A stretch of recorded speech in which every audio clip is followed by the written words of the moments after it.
No debía despertar. Eso decía el rumor que corría por los pasillos de la casa Harrow, pero al bañarlo abrió los ojos. La mañana en los viñedos se desplegó como una tela húmeda. La luz se derramaba en líneas líquidas entre las hileras de vides y un olor a tierra fresca y uvas apenas verdes llegaba hasta la fachada de la mansión. Clark llegó con una maleta pequeña, las manos aún impregnadas del frío del andén y el hábito que llevaba en su corazón, la disciplina callada de quien aprendió a cuidar sin buscar aplausos. Tenía 25 años, la piel marcada por el sol de las colinas donde había pasado la juventud entre rejas abiertas y libros de horas. Sus dedos sabían envolver, vendar y sostener. Era exconvento y eso se notaba en su paso, preciso, sin ostentación, en su voz, baja, medida, en su mirada, esa mezcla de curiosidad y reverencia que no era ingenuidad sino prudente atención. La mansión la recibió con la misma indiferencia que 1.000.000 de herencias, madera antigua pulida hasta el brillo, cera y velas apagadas, un piano en la sala que había mutado en mueble más que en instrumento. Hope la esperaba en el umbral con la ternura práctica que tienen algunas mujeres de casa grande. Hope era la defensa doméstica, conocía cada fantasma, cada movimiento de la vajilla, cada rumor sobre lo que era conveniente olvidar. John, el chofer y administrador, pasó por detrás con papeles bajo el brazo, su expresión tallada por la eficiencia y el hábito de decir poco. Valentina, la ex esposa, no estaba allí aquel día, pero su presencia llegaba como un perfume, elegante, cortante, en historias que Hope susurraba entre bambalinas. Clark entendió pronto cuál era su lugar: cuidar a Benedict Harrow, el hombre que había sido dueño de campos y empresas y cuya mañana, después de un accidente, parecía estancada en un instante que todos repetían para no nombrarlo directamente. Benedict no era un cuadro heroico. Su rostro, cuando la vio entrar, fue una incógnita. La lesión le había dejado la voz medida y la movilidad restringida. La casa hablaba de tiempos mejores, partituras sobre el piano, un sillón que conocía su peso, bufandas de cashmere dobladas con cuidado. Se decía que no debía despertar no porque estuviera en coma irreversible, sino porque despertar era peligroso para los intereses que giraban alrededor de su nombre. Algunos temían que la conciencia trajera confesiones, demandas, remordimientos que llenarían vacíos y abrirían cajas selladas por años. Clark, que no había venido por curiosidad sino por oficio, encontró en Benedict algo que la sorprendió. No un monstruo ni un santo, sino un hombre con manos que habían hecho daño y que ahora se encogían como si el mundo les pesara más. La rutina del cuidado empezó por las cosas pequeñas que hacen a las personas reconocibles. La ropa planchada con paciencia, el aceite que Hope guardaba en un frasco oscuro, el piano que Benedict tocaba con una mano cuando el ánimo lo permitía, como si cada nota fuera una oración corta.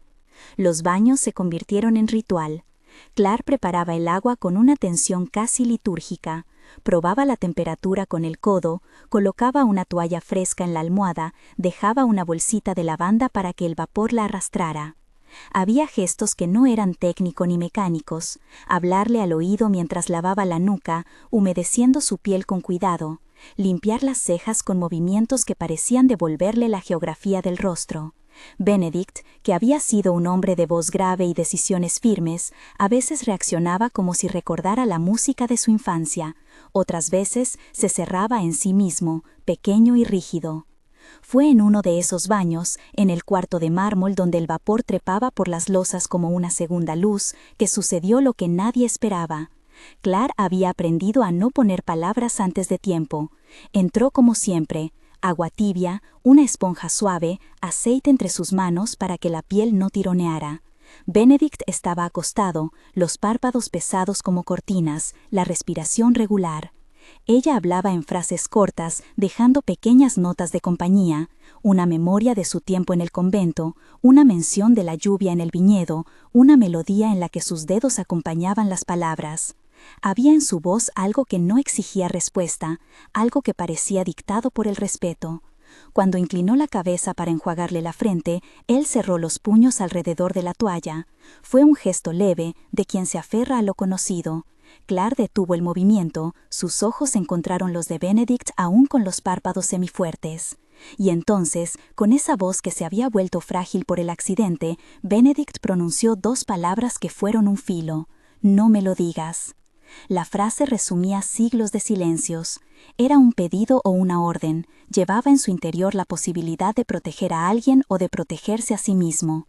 Clark dejó la esponja y, por un instante, se inclinó sobre él como quien escucha una confesión difícil.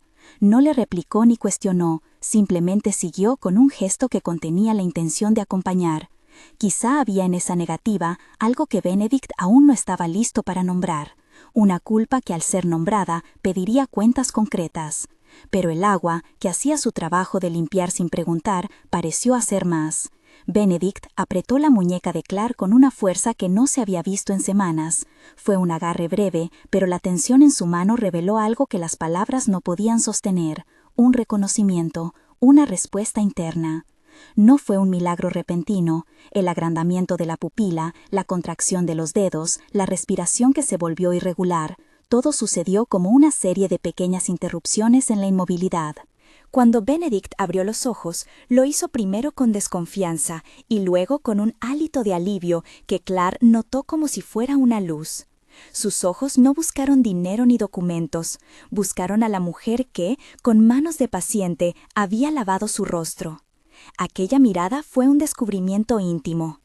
En ese momento la casa perdió la compostura que suele tener con los enfermos que no hablan. Surgieron sonidos ajenos, compases de alarma contenida. Hope, que estaba en la sala, dejó escapar un suspiro que era la mezcla de sorpresa y contenido temor. John, en el pasillo, se detuvo como si supiera que una palabra había caído en un recipiente que podía romperse. Lo que siguió fue una costura lenta entre 2 personas.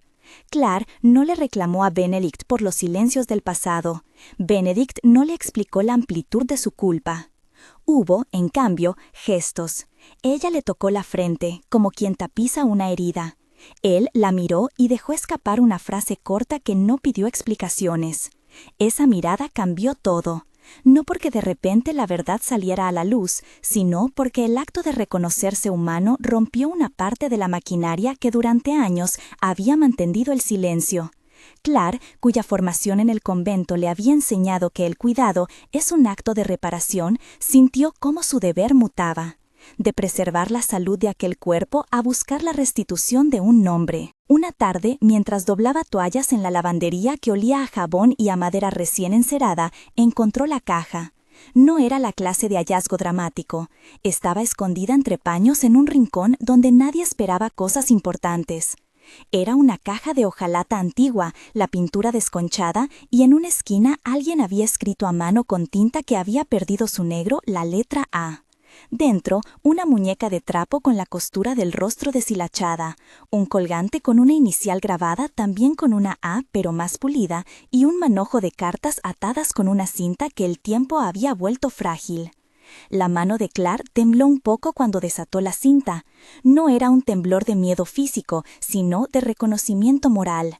Leer no era solo conocer hechos, era entrar en la narración íntima de alguien. Abrió la primera carta y la tinta le habló en un idioma que no era nuevo, afecto mezclado con temor, promesas hechas en noches de incertidumbre. En el margen de una de las hojas apareció, en letra firme y estrecha, las palabras «No olvido». No era una firma, era un juramento. Clark sintió cómo esa nota funcionaba como un imán. Alguien había querido dejar constancia de que, pese al paso de los años, el recuerdo no se borraría. La existencia del colgante y la muñequita hizo saltar algo en la casa. John, cuando Clark le mostró el hallazgo, primero frunció los labios, luego sacudió la cabeza como si se desprendiera de una molestia. Valentina reaccionó con la elegancia de quien sabe el valor de los silencios, pidió privacidad y dijo que todo debía manejarse con cuidado, que las noticias mal enviadas podían estallar. No era irrazonable. Detrás de ese pedido había stakes concretos, empresas que podían tambalear, nombres que podían volverse responsabilidad. Pero Clark no había venido a proteger balances, había venido a cuidar cuerpos y nombres. Esa discrepancia entre deber moral y prudencia legal configuró la tensión central que ahora se movía entre las paredes de la casa. Se establecieron pequeñas alianzas. Sor Lucía, mujer de ojos cálidos y manos fuertes, que había sido la última figura de autoridad de la vida de Clark, emergió como un apoyo discreto. La hermana no quería protagonismo, ofreció contactos, sugerencias para moverse con pulcritud y palabras que eran más prácticas que consuelo. Haz las preguntas correctas y cuando las respuestas aparezcan, acompaña a quien las reciba. La abogada Elena, por su parte, formuló un mapa menos espiritual y más preciso. Trámites de tutela, posibilidad de documentación escondida, necesidad de pruebas. Elena no prometió soluciones rápidas, enumeró plazos, papeles que podrían estar traspapelados o destruidos y la conveniencia de una ruta que no pusiera en riesgo a quienes se buscaban. Clark agradeció la claridad. La búsqueda, le dijeron, sería una mezcla de paciencia y audacia. La decisión de ir a Puerto Salina fue tomada con la sensación de quien pone la brújula sobre una carta antigua. Puerto Salina era un punto pequeño en el mapa, un lugar con casas encaladas y un puerto donde los botes parecían un coro en espera. La vecina, una mujer de manos fuertes y voz raspada por los años, había sido mencionada por Sor Lucía como una guardiana de objetos que la memoria no quería dejar perder. Allí, entre toldos y sábanas tendidas, Clark empezó a coser una trama que tenía más que ver con nombres que con fechas. Una foto enmarcada con una niña de 5 años, una carta doblada donde alguien hablaba de «mi pequeña Isabela», la muñeca de trapo cuya costura extrañamente coincidía con la que ella había visto en la caja. Puerto Salina olía a sal, a pescado recién cortado y a lejanas conversaciones de puerto. La casa de la vecina era una caja de objetos, cada uno con su historia incrustada. La mujer le entregó a Clark un recipiente pequeño de hojalata con el símbolo de una fábrica que ya no existía. Dentro, la bolsa de lavanda y una pequeña etiqueta donde alguien había cosido con letra infantil las letras ISA. La fotografía mostraba a una niña con una marca leve en la ceja, casi un lunar claro que la propia Clark reconoció por relatos que había oído en la casa. La marca, que ahora parecía más un mapa que una señal. Cuando Elena abrió la cajita con cuidado y desplegó lo que parecía un certificado fragmentado, la habitación pareció equilibrarse en un silencio expectante. No era un documento entero. La esquina superior estaba rota como si alguien hubiera intentado borrar algo. Allí, sin embargo, aparecía un nombre que golpeó a Clark con la fuerza de lo inevitable. Isabela Duarte Harrow, seguida de una fecha que calzaba con los recuerdos dispersos. La hoja tenía el sello de un registro viejo y una firma apenas legible. En el margen, la tinta corrida dejaba ver otra nota que había sido escrita con prisa en algún momento. No olvido. Esa frase aparecía por segunda vez, como una costura que unía dos tiempos. En el coche de regreso, el viaje se hizo tenso y tranquilo al mismo tiempo. Benedict miraba por la ventana, la mano apoyada en la almohada, y Clark sostenía el papel como si fuera frágil. No habían hablado mucho. Las palabras, por ahora, parecían demasiado grandes para encajarlas en la cabina de un auto. Pero la existencia del certificado trazaba una nueva cartografía de obligaciones. No era la verdad completa. Era una rendija por donde podrían asomar preguntas que obligarían a la casa a responder. Valentina volvió a perfilarse en la distancia con su decisión de no exponer la familia. John con su mezcla de proteccionismo y cansancio. Hope con su miedo de las consecuencias. Cuando descendieron de nuevo en la mansión, la luz ya se había hecho más plana, como si el día dudara al caer. Benedict entró con pasos asistidos, la mirada quieta, y Clark sintió que su deber se hacía más pesado y claro. No buscaría fama ni sentencia pública. Tampoco podía dejar la caja cerrada. Había nombres que necesitaban ser restituidos. La noche cerró la casa como un puño, y en algún rincón el piano dejó escapar una nota accidental, torpe y humana, que hizo que Hope soltara un aliento largo. Antes de que la puerta se cerrara, Benedict la miró con esa mezcla de confesión y cansancio que le había aprendido a Clark. «No me lo digas», repitió, con un gesto que fue en parte petición y en parte mandato. Sus labios se apretaron y en su voz había la sombra de un hombre que sabe que la verdad puede destruir lo que ama. Clark no respondió con juramentos heroicos. Simplemente sostuvo el certificado con las manos limpias, y por primera vez en semanas pensó en Isabela no como una posibilidad lejana, sino como una persona con memoria, con derechos, con un nombre que debía ser pronunciado sin miedo. La tarde quedó suspendida en esa tensión. La caja de hojalata aguardaba en la sala como una promesa y una amenaza al mismo tiempo. En el piano, una nota errante repetía su timbre. Recuerdo, recuerdo, insistía la casa. Clark se sentó junto a la ventana, el papel en sus manos, y dejó que la brisa trajera el olor de las vides.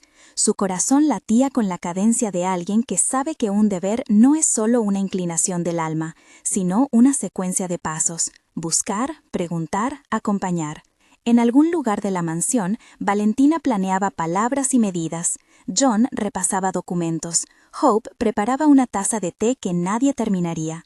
Sor Lucía llamaría a una persona de confianza, y Elena redactaba un mensaje que sería prudente.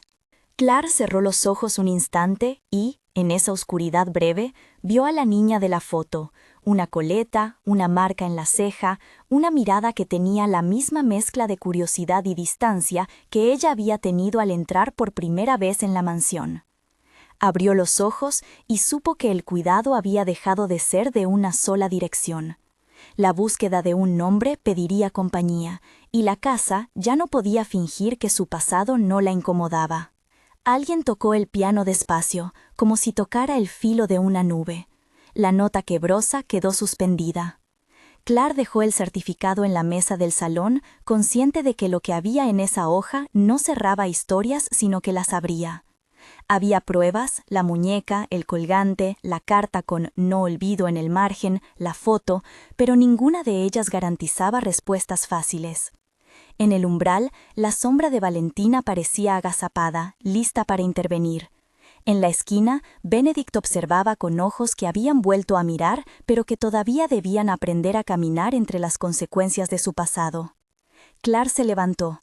Su decisión no fue exaltada ni teatral, fue simplemente la coherencia de quien aprendió a levantar a quienes no pueden sostenerse. Tomó la caja con cuidado y la dejó en su habitación, como quien coloca una reliquia que necesita ser consultada a solas.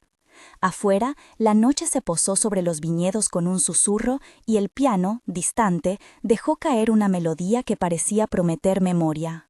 Antes de acostarse, Clark se detuvo frente a la fotografía de Isabela que había colocado sobre la cómoda.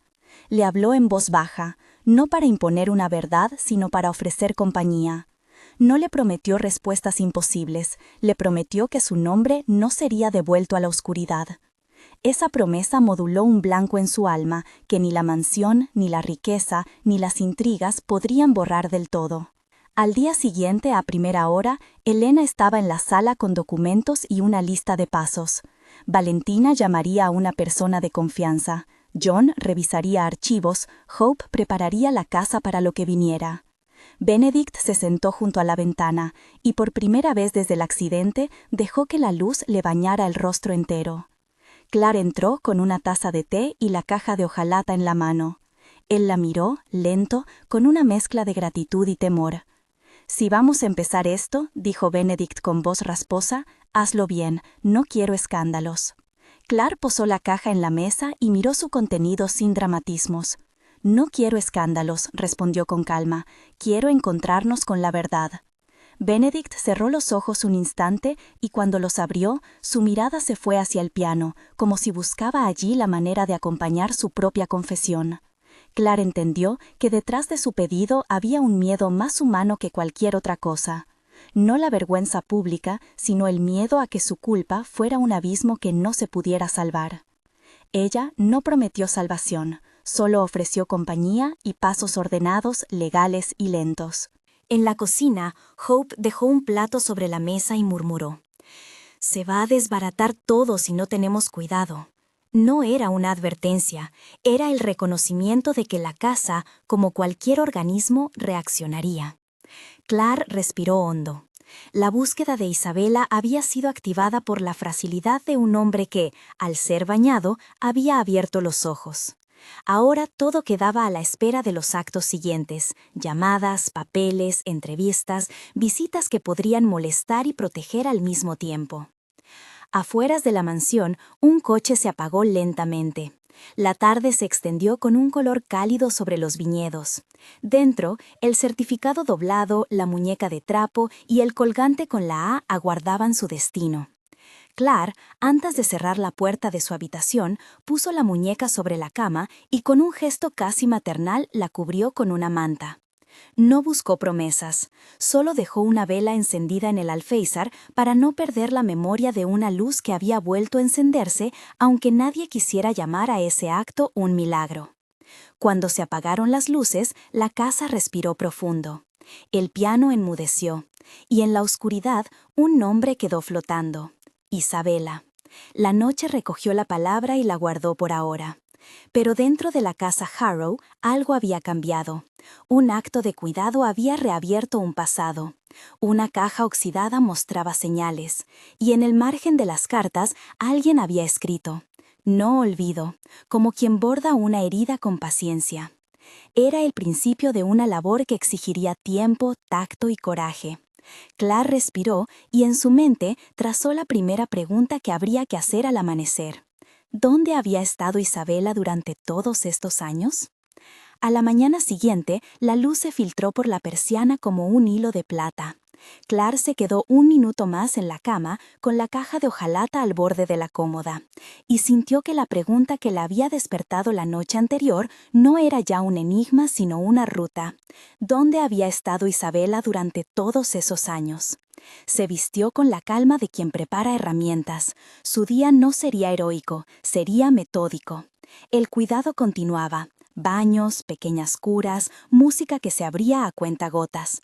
Pero ahora tenía una veta de búsqueda incrustada en cada gesto.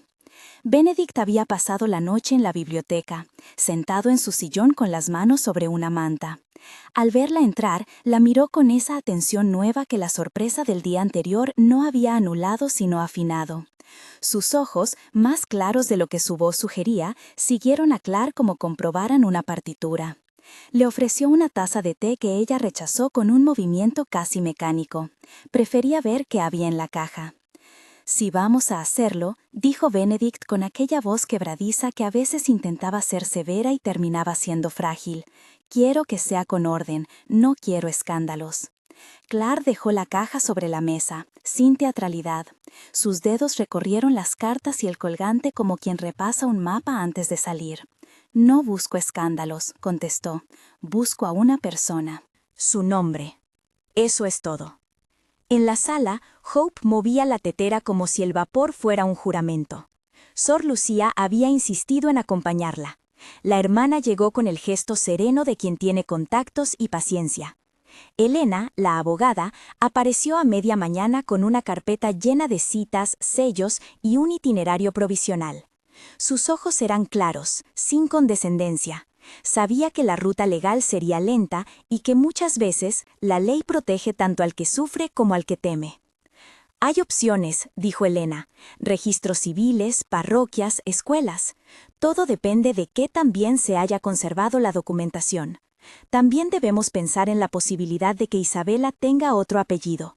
Con el certificado parcial podemos pedir una copia certificada y luego una verificación, pero no será inmediato, y habrá quien trate de bloquearlo».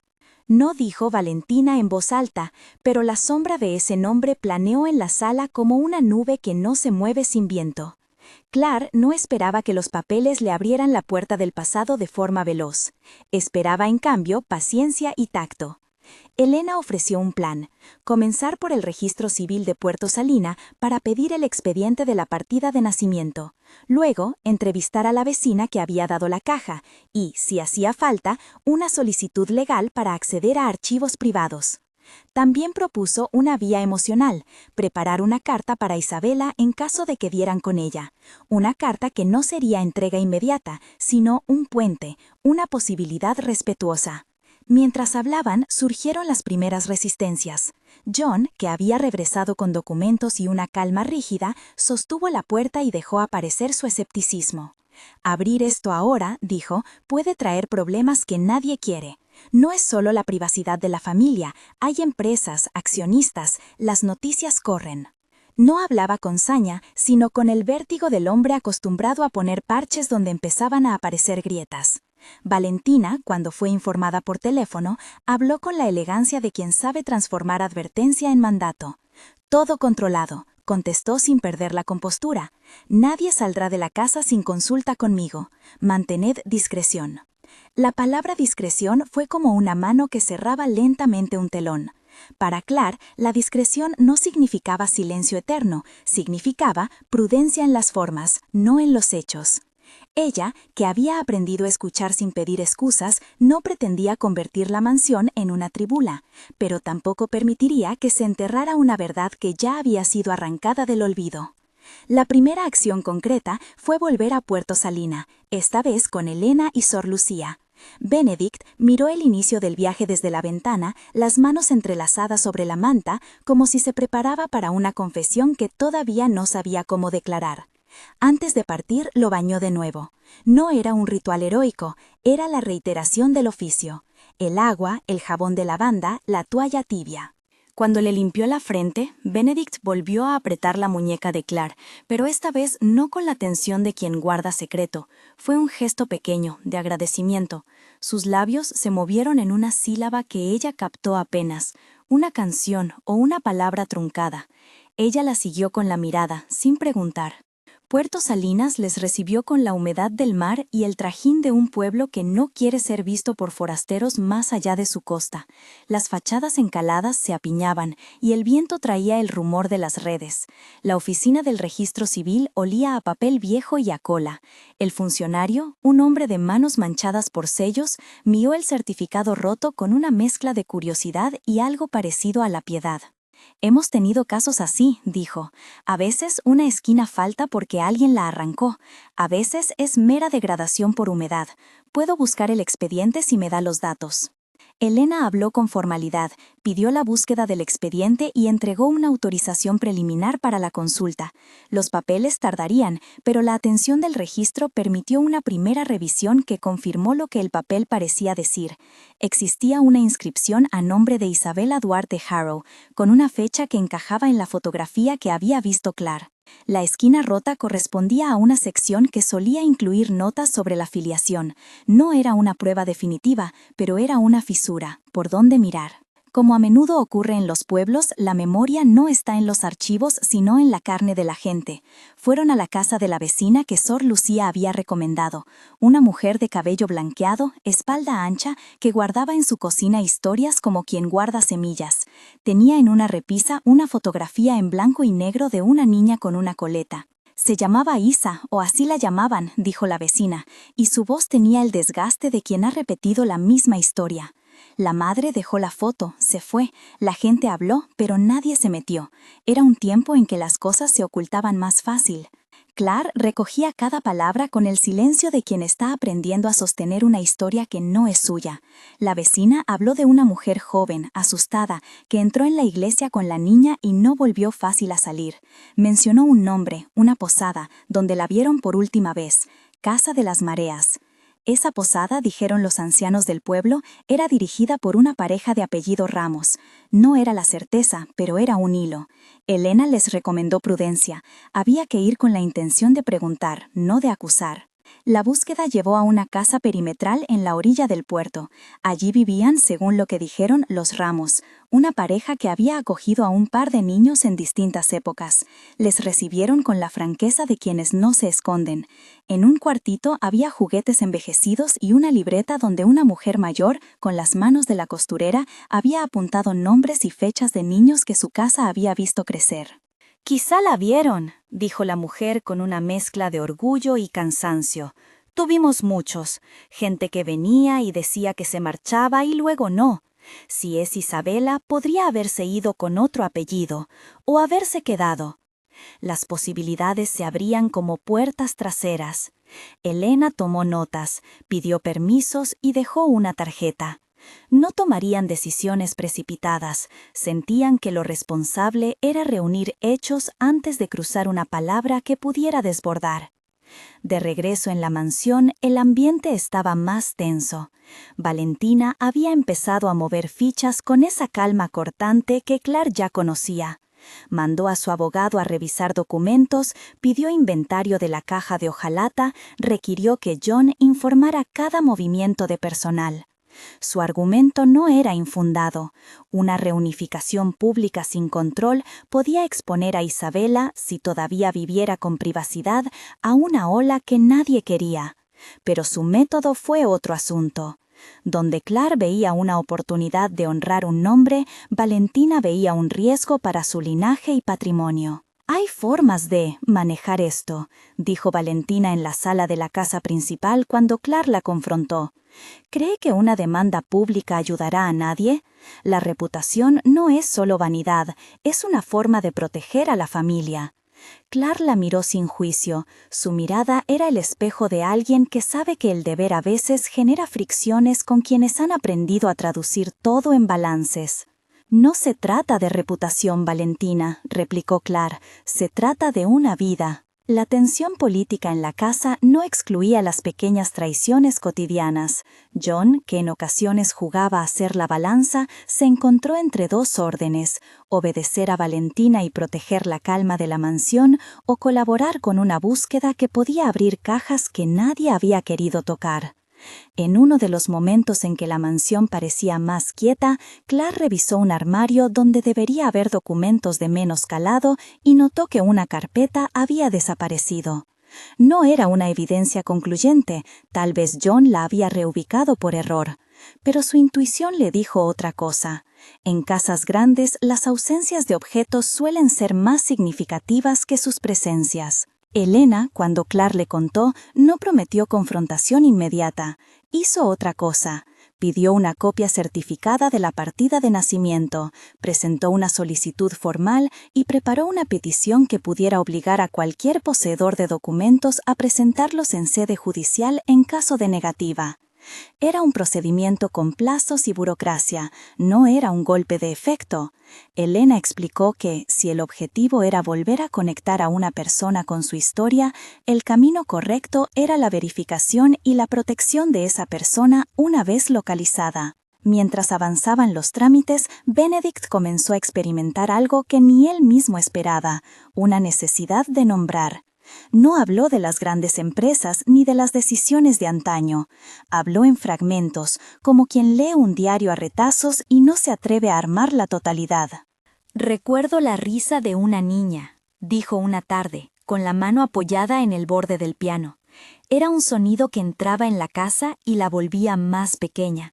La oscuridad se hacía silenciosa. Sus confesiones no eran precisas, ni estaban exentas de evasiones. Había recuerdos de un viaje, un colgante que había perdido, una carta que no había abierto. Clark lo escuchaba sin juicio. Había en Benedict una mezcla extraña de miedo y alivio.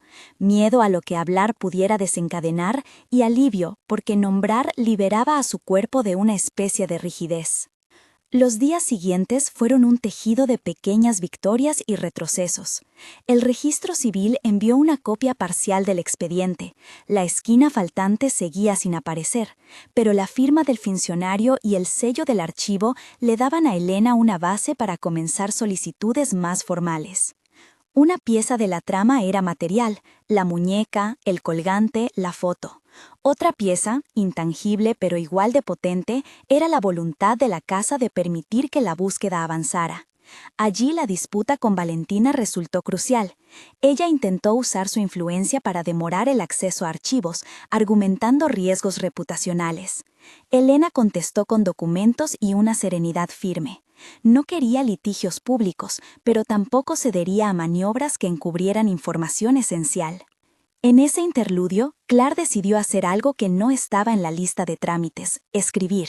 No una carta formal, sino una nota dirigida a Isabela por si alguna vez leía o alguien la entregaba. No tenía pruebas de que la joven, si era joven, leyera cartas de extraños. Sin embargo, la idea de dejar una palabra que no fuera una demanda ni una pregunta, sino una oferta de escucha le parecía justa. «Isabela», escribió Clark con la mano temblorosa por la seriedad del gesto, «no te conozco, pero conozco tu nombre. Hay personas que te buscan para restituir lo que quizá fue olvidado. Si quieres, te acompañaremos. Si no quieres, entenderemos. Solo queremos que tu historia no sea borrada.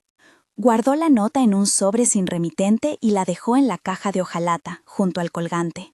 No la enviaría sin un plan, sería un puente, no una emboscada. Las semanas transcurrieron con la lentitud de la burocracia y la volatilidad emocional de la casa. Un movimiento decisivo ocurrió cuando apareció una pista que parecía salida de uno de esos registros cotidianos que vuelven significativos los pequeños gestos. Una carta escondida en un estuche de partituras del piano. No era un documento oficial, era una misiva arrugada, escrita a mano, con una caligrafía que no buscaba ocultación sino prisa.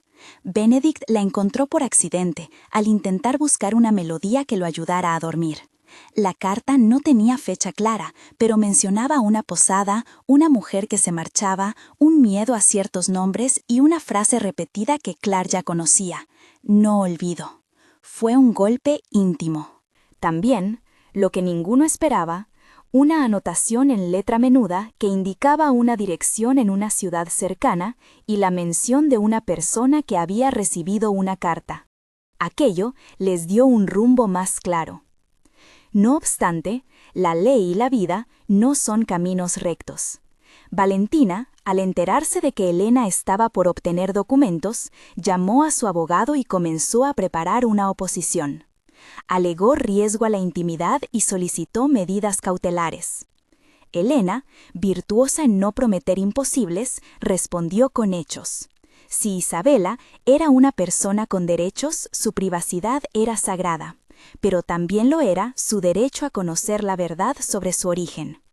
El choque, entonces, no era entre la ley y la ética, sino entre dos maneras de entender la reparación. Mientras el pulso jurídico latía en despachos y sellos, Clark decidió tomar un paso pequeño pero decisivo. Fue al piano con Benedict. Sobre la tapa, una partitura amarilla se asomaba como un testigo. Ella le pidió que tocara la canción que creía recordar, aquella que, según su breve recuerdo, solía cantar una niña. Se trataba de un fragmento sencillo, casi infantil, que Benedict tocó con dificultad pero con el empeño de quien desea recuperar algo que fue suyo. Las notas se arrastraron por la casa como una llamada. No fue una melodía destinada a conmover a la prensa ni a ser una señal para nadie. Fue una confesión en forma de sonido. Benedict tocó y cuando terminó, apoyó la cabeza en las manos, como quien se ha desnudado de un peso. Si la encontramos y no quiere hablar conmigo, dijo con una honestidad cortante, lo entenderé. No iré a exigir nada. Su promesa era pequeña y grande a la vez. No buscaba absolución, buscaba estar presente para asumir lo que viniera. Clark, tocada por esa humildad que a veces asoma en quienes han sentido la rotura de su propia historia, asintió. Su deber seguía siendo acompañar, no imponer. El primer encuentro formal con la dirección mencionada en el expediente fue un momento que la casa no podía controlar. Elena viajó con documentos, Sor Lucía con confianza y Clark con la caja de hojalata. Llegaron a una ciudad que olía a mercado y a jabón. En la dirección indicada encontraron una casa con rejas. Una mujer respondió a la puerta con la reticencia de quien no confía en visitas sin nombre. Se llamaba Marta y, tras algunos minutos de conversación, admitió haber recibido una carta hacía años. No era la madre, dijo, pero recordaba la voz de alguien que pedía discreción y ayuda. No había número de teléfono ni rastro contemporáneo, pero sí un registro de quién había recibido la misiva. Una tía de la madre que ahora vivía en otra localidad. Cada paso traía consigo una bifurcación. Las pistas conducían a otros lugares, a otros nombres, a la posibilidad de que Isabela hubiera sido trasladada tantas veces que su propio rastro se volvía una línea de tiza en la lluvia. Las acciones de Clark eran siempre suaves: pedir, interrogar con respeto, agradecer. No hubo imposiciones. La ética de su búsqueda era respetar a quien fuera hallado y no causar daños imprevistos. En la mansión, la tensión escaló. Valentina pidió medidas más drásticas. John, presionado por su deber de obedecer, comenzó a vacilar. En un gesto que Clark no esperaba, Hope le ofreció a John una taza de té y una frase sencilla. «A veces lo correcto no es lo que nos mandan», le dijo, «es lo que debemos». Las palabras no cayeron en el pecho de John con impulso, cayeron como una piedra que hace círculos. En la noche, cuando todos dormían, John revisó la caja de documentos y encontró algo que había pasado inadvertido. Un recibo de una clínica privada fechado el año del nacimiento, con una nota al margen escrita a mano que mencionaba el nombre de la madre. El documento no probaba filiación, pero añadía una capa de evidencia. John respiró de nuevo. Esa noche no durmió. Por primera vez en mucho tiempo se sintió en medio de una casa con una grieta que necesitaba transparencia.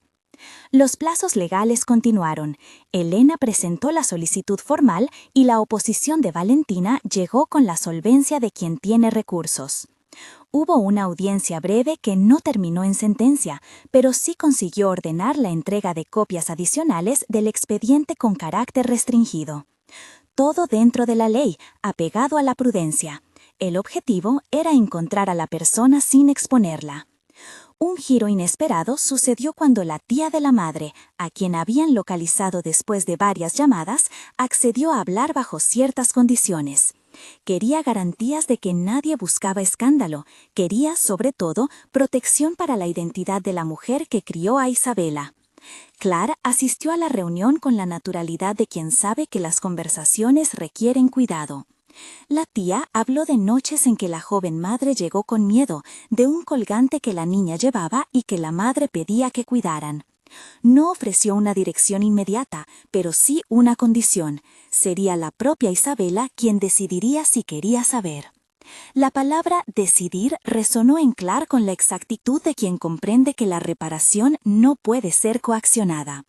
Fueron semanas de llamadas y papeles. Se estableció un protocolo. Si encontraban a Isabela, la contactarían de manera privada y respetuosa. Ofrecerían la posibilidad de un encuentro solo si ella lo deseaba. De lo contrario, se limitarían a dejarle la opción. El plan final fue trazado como un círculo de seguridad. Elena se encargaría de las diligencias legales, Sor Lucía de la interlocución humanitaria y Clark de lo emocional, redactar la carta, preparar la verdad con palabras claras y humildes. Benedict, por su parte, decidió escribir algo propio, una carta donde aceptaba su responsabilidad sin exigir perdón.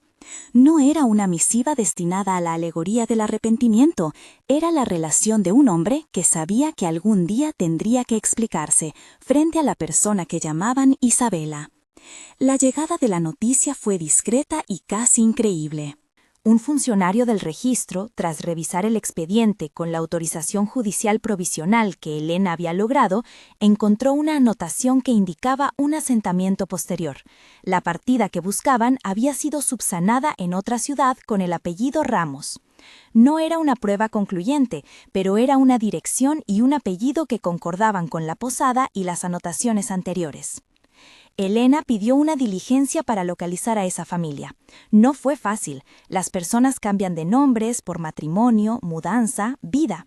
Pero la constancia, en este caso, encontró una recompensa. Una escuela municipal que tenía en su archivo la inscripción de una alumna con un nombre parecido al de la imagen en la foto, Isabela, con un apellido distinto y una nota sobre una marca en la ceja. No había certeza absoluta, pero sí había coherencia entre varios testimonios. Llegó el día en que Clark, Elena y Sor Lucía se presentaron ante la dirección de la escuela. Quedaron en dejar una carta a nombre de Isabela en recepción, con la condición de que fuera entregada solo si la joven, porque ya era joven, no niña, quería recibirla. La directora, una mujer que parecía haber dedicado su vida a resguardar nombres y edades, accedió a regañadientes. Quizá lo hizo porque no le gustaban las sorpresas a la entrada de un aula, quizá porque le parecía correcto que quien decidiera fuera la propia persona nombrada en el certificado. La carta que Clark escribió fue simple y honesta. No contenía juicios ni exigencias. Decía quiénes buscaban, por qué y ofrecía un canal de comunicación sin presiones. Incluiría, si la joven deseaba, la posibilidad de una reunión con Benedict en un contexto controlado y la asistencia de una figura neutral, Sor Lucía o un profesional propuesto por Elena. Clark dejó la carta en un sobre sin remitente, con el colgante dentro y la nota "No olvido", escrita en un papel aparte. Fue una espera que los tres sintieron como un tiempo suspendido. La directora de la escuela prometió no abrirla hasta asegurarse de que la persona a quien iba dirigida quería leerla. Había algo de honor en esa decisión. La restitución de un nombre no puede ser una trampa. La respuesta llegó en una tarde sin viento. Un mensaje breve, entregado por la directora, pedía discreción y solicitaba un encuentro preliminar con Sor Lucía. La persona que pidió hablar no quería que él, Benedict, compartiera el encuentro como primera opción. Quería a alguien neutral. Esa condición fue respetada. El protocolo, en toda su fragilidad burocrática y humana, funcionó. Primero una conversación con alguien a quien la joven confiara, después una decisión consciente sobre si quería conocer a la persona que llevaba su apellido. Elena obtuvo de inmediato un permiso para la reunión. La directora organizó un lugar que fuera neutral y seguro. Clark no supo si se sentía con miedo o con una alegría punzante. Aún así, no dejó de pensar en la foto, en esa niña de la ceja marcada que había comenzado a habitar su mente como un rostro que, quizá, ahora tendría más arrugas y más historias. La reunión fue breve y medida. Sor Lucía habló primero como puente. La joven que se presentó no lo hizo con la inmadurez de un personaje de novela, llegó con la compostura de quien ha vivido bastante. Tenía la misma marca en la ceja que aparecía en la foto, pero su mirada era otra, contenía preguntas, distancia y una soberanía que Clark respetó desde el primer instante. No diremos su nombre aquí porque la historia exige que las decisiones íntimas permanezcan con su dueña, pero lo que importaba era la actitud. Nadie la obligó. Si quería avanzar, lo haría en su tiempo. La joven declaró que había leído la carta y que conocía algo de los rumores que giraban en torno a la mansión. No negó que sentía curiosidad, tampoco prometió un encuentro. Lo que pedía, con una claridad que golpeó a todos, era saber qué buscaban aquellos que decían llamarla por su nombre. Quería garantías sobre sus motivos y su disposición a aceptar su rechazo. En ese mismo instante, Benedict escribió una nota que envió por medio de Sor Lucía. Su letra era temblorosa, la firma más tenue, pero el contenido tenía la rotundidad de quien se mide por actos y no por declaraciones altisonantes. Si has leído esto, no te pido perdón sin merecerlo. Te debo más que palabras. Si decidas hablar, estaré donde sea que me indiques, no para pedir absolución, sino para escuchar. La joven recibió la nota, la leyó y guardó silencio. Clark, que había estado observando de lejos, comprendió que la búsqueda llegaba así a su primer verdadero cruce humano, una persona con agencia que decidiría si su historia sería parte del relato público o quedaría en su mundo propio. Esa noche, en la mansión, la tensión era menos de juicio y más de espera. El piano dejó sonar una melodía inconclusa que Benedict interrumpió con una carcajada pequeña y cansada. Si insiste en no perdonarme, dijo en un murmullo a Clark, lo entenderé. No busco ser perdonado, solo quiero estar listo si me escucha. No había pompa en su humildad, había reconocimiento. Clark, que había aprendido a no pedir recompensas por el cuidado, le ofreció lo único que estaba en su mano, compañía. La respuesta definitiva no fue una escena dramática, llegó como todas las cosas cruciales, en tonos bajos. La joven solicitó que la comunicación siguiera siendo mediada y pidió tiempo para pensar. No pidió que se la dejara en paz por siempre, sino que se le ofreciera la posibilidad de decidir con calma. Elena y Sor Lucía aceptaron. Era una victoria delicada. No se reunían para reivindicar un derecho inmediato, sino para preparar la posibilidad de una decisión informada. Valentina, al enterarse de la mediación, no ocultó su frustración. Su mundo no era el de las decisiones personales, su mundo era el de las consecuencias que podían afectar su posición pública. Pidió a John que asegurara la privacidad y que consultara a abogados para minimizar cualquier exposición. John, nuevamente dividido, decidió apoyar el camino de la prudencia, pero con un gesto distinto. Empezó a rescatar documentos y a permitir que Elena revisara lo que antes había negado. Su cambio no fue definitivo ni heroico, fue un acto humano de quien decidió que la transparencia era menos peligrosa que la mentira. El tiempo siguió su curso y la casa se acostumbró a una nueva rutina, la búsqueda como parte del cuidado diario y la posibilidad de un encuentro como horizonte. Benedict se mostró más dispuesto a hablar, pero sin dramatismos. Claire continuó lavando, doblando, prendiendo velas en el alféizar. Sor Lucía volvió a Puerto Salina para hablar con la tía de la madre, para asegurar que si la joven decidía escuchar, lo hiciera en un entorno seguro. Elena se mantuvo a la espera, vigilando que la ley protegiera tanto a la persona localizada como al derecho a conocer. El último gesto de la parte que nos toca contar ocurrió en una tarde en que el cielo estaba limpio y el viñedo brillaba con hojas que empezaban a oxidarse. Claire entró al cuarto de Benedict con la caja de hojalata. Ya no era un objeto que debía ocultarse, era un relicario de verdad que, cierto día, quizá abriría una puerta. Había en ella una nota sin firmar que rezaba «No olvido» y un colgante con una inicial A que, hasta el momento, había servido de puente. Benedict la miró y, sin exaltaciones, dijo: «Si algún día ella no quiere verme, pagaría por tener la certeza de haber intentado». Claire asentó. Fue un acto sencillo, tomar la caja y colocar en su interior la carta que Benedict había escrito con honestidad, cerrar la tapa con la mano y dejarla sobre la mesa del salón. No sería el final, no pretendían cerrar la historia con golpes ni redenciones fáciles. La caja era, ahora, la promesa de pasos que se tomarían con respeto al otro. Benedict tomó entonces el piano y tocó la pequeña melodía que ya conocían como un hilo que los había llevado hasta allí. Las notas, esta vez, parecieron menos frágiles. Al despedirse de la joven que pedía tiempo, Claire no prometió encuentros ni respuestas, prometió acompañamiento y el respeto absoluto por su decisión. Dejó en la mano de la directora una nota donde se ofrecía ayuda profesional si la joven necesitaba apoyo para procesar su historia. Fue un gesto de cuidado responsable. No hubo reacción grandiosa, hubo en cambio la serenidad de quien entiende que las reparaciones llevan años. En la mansión, el rumor fue disminuyendo. Las olas que inevitablemente trae el hecho de nombrar alguna vez llegan a costa de lo que se ha escondido, pero no siempre estallan como bombas. A veces, como en este caso, se filtran como lluvia fina que apenas humedece un jardín de secretos y lo hace revivir. Claire siguió con sus cuidados, siguió con los baños donde la piel se humedecía y las palabras surtían efectos. Benedict siguió tocando el piano con menos miedo de sus manos. Elena mantuvo la guardia bajo la ley. Sor Lucía, con la paciencia de quien ha tratado muchos dolores, elaboró un plan para cuando, sí, Isabela decidiera acercarse. Apoyo emocional, espacios neutros y la posibilidad de rechazar sin que eso supusiera invisibilización. Valentina siguió siendo Valentina, protectora de su mundo, temerosa de su posibilidad de perderlo. John, por su parte, se reveló como alguien que, aún reticente, optó por colaborar con un gesto que no era heroico, devolver documentos que ya no deberían permanecer escondidos. La última escena de esta etapa de la historia ocurrió una noche fría de otoño. Claire estaba junto a la ventana con la caja de hojalata sobre el regazo.